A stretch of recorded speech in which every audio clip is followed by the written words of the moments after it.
SpaceX گەنجێکی تەمەن 14 ساڵان وەک ئەندازیاری سۆفتوێری ستارلینک وەردەگرێت.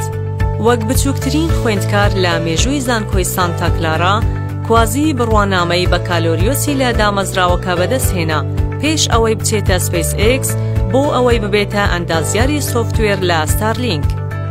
وەک زۆربەی منداڵانی سەرسوڕهێنەر، کواسی تێگەیشتنێکی نائاسایی لە کێشە بیرکاری ئاڵۆزەکان هەیە و چارەسەریان بۆ داوین دەکات کە گەورەکان ناتوانن. با پێی راپۆرتێک کە لە ساڵی 2019 بڵاوکراوەتەوە، نمرەی ئاستی زیرەکی کوازی لە 99.9 دانیشتوان زیاترە و لە نێو 11 ملیۆن کەسی سوپەر زیرەکدایە. لە جیهاندا 11 ملیۆن کەسی سوپەر زیرەک هەیە لە نێو 8 ملیار کەسدا. تەلەسکۆپی جەیمس وێب وێنەیەکی 45,000 گەلە ئەستێرەی باوردیەکی سەرسوڕهێنەر بڵاو کردەوە.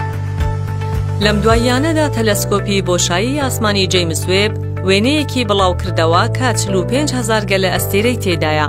نزیکەی 700 لەو گەلە ئەستێرانە دۆزراونەتەوە و هەندێکیان کۆنترین گەلە ئەستێرەکانن کە تا ئێستا چاودێری کراون. ئەم گەلە ئەستێرە نوێیانە یارمەتی زانایان دەدەن زیاتر دەربارەی نهێنیەکانی سەرەتای گەردوون بزانن. نەیزەکێک بە گەورەترین ئەڵماسی ڕەش هاتە سەر زەوی. بە پێی زانیاریەکان، ئێنیگما ئەڵماسێکی ڕەشی جۆری کاربۆنادۆیە و بە پێی تۆمارە جیهانیەکانی گینز گەورەترین ئەڵماسی بڕاوە لە جیهاندا. کێشی عیار 555.55 یان 111 گرامە کە 55 لایەنی هەیە. تیۆریەکان باس لەوە دەکەن کە ئەم ئەڵماسە ڕەشە لە دڵی نەیزەکێکەوە هاتووە کە لەسەر زەوی نیشتۆتەوە.